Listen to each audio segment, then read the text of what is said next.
Hello again, recording the second video for today because I don't know if you've seen my review of the Next Generation pilot, but it's the first time I record in ages and I wasn't sure about this new equipment that I put a lot of money in. I was kind of being stupid about being smart that I put off recording with it for so long because I was worried about being disappointed that I put so much money in it, and if it ends up sucking, what would I do? And after recording the Next Generation review, it turned out amazing. I was like, nice! The money I spent was fucking worth it. Don't we love that kind of stuff?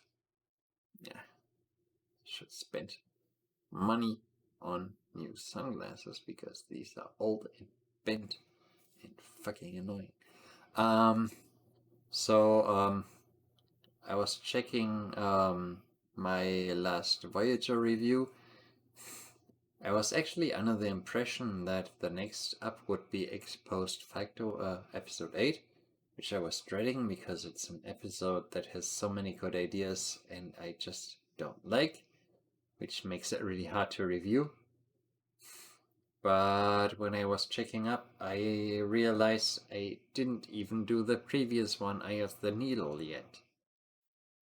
Which is weird. Why didn't I review that yet? Because that's like the first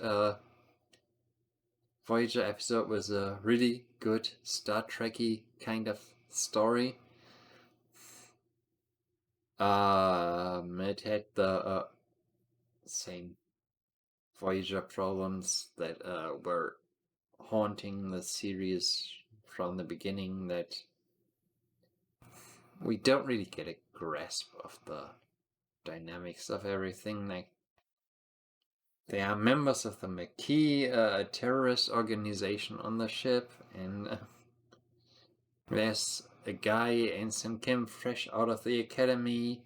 Like 1/3 of the original crew died, and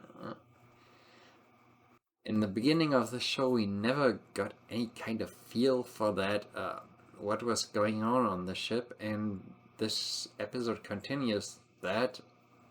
We don't really get a feeling like a lot of these officers we see, they are actually part of a terrorist organization, at least considered terrorist by the Federation. And the guy on Ops is actually a guy who just came from the academy and was put on Ops.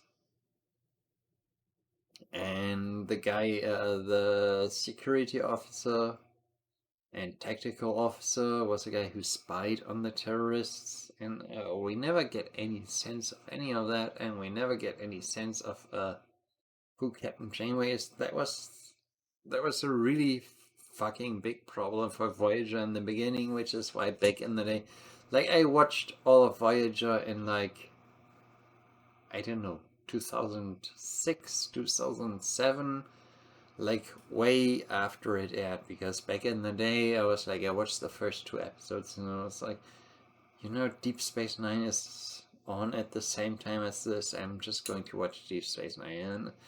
And at the same time Babylon 5 was going on, and I watched Space Above and Beyond, which is an extremely underrated show, which should have gone on for many seasons because it was so fucking good. I'll review the entire first and only season of Space and Above and Beyond eventually, because it's a fucking amazing show.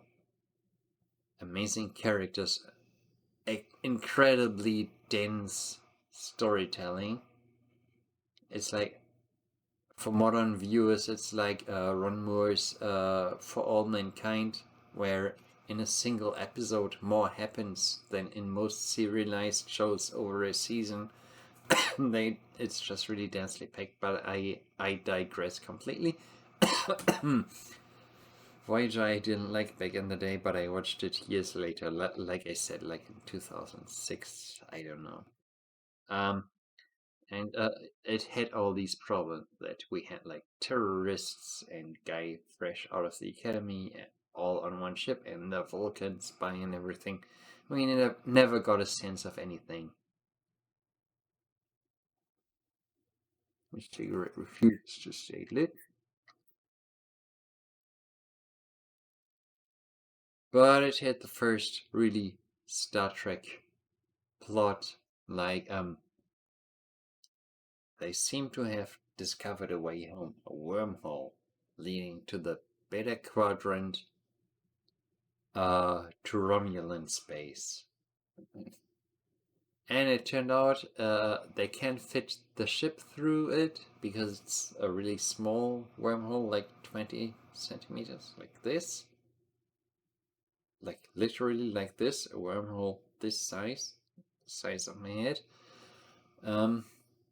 But they could try to send a message through it by sending a tiny probe into the middle that would get stuck in the middle and send a message. And a Romulan would answer, played by the omnipresent Vaughn Armstrong, who is like in everything Star Trek, except the new shows that shun classic Star Trek actors because they hate Star Trek. And they communicate, and they think maybe they can use the probe to beam them all home.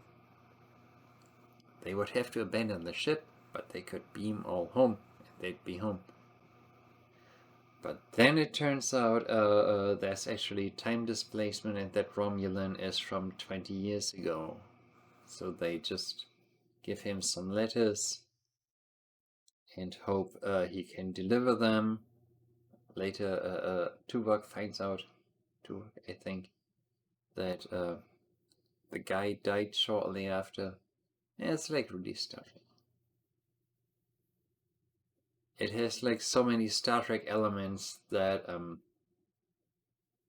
possibility, but limited possibility, but a possibility in the limited possibility, but a limitation on the possibility in the limited possibility is like,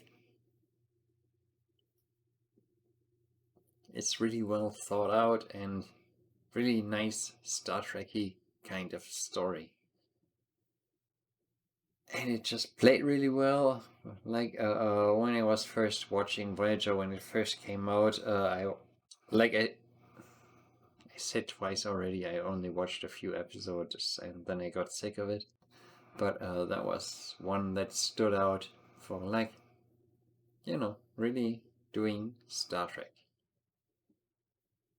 And in hindsight, when I watched the whole show later, it still holds up as a really good season 1 episode. Obviously, the show got better with season 2, and later on, especially when 7 of 9 joined, then it got really better.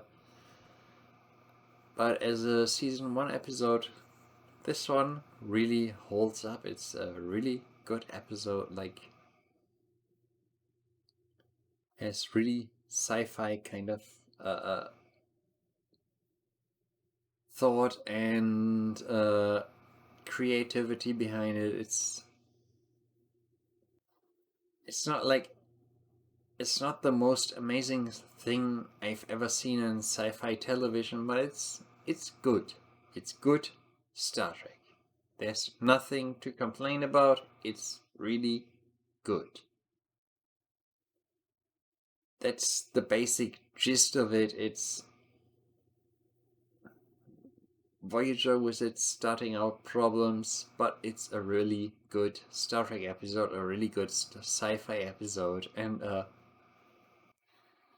if you want to skip past a couple of the really awful first Star Trek Voyager episodes and get to a good one, this is a good one. This is a good one in season 1. Like, yeah,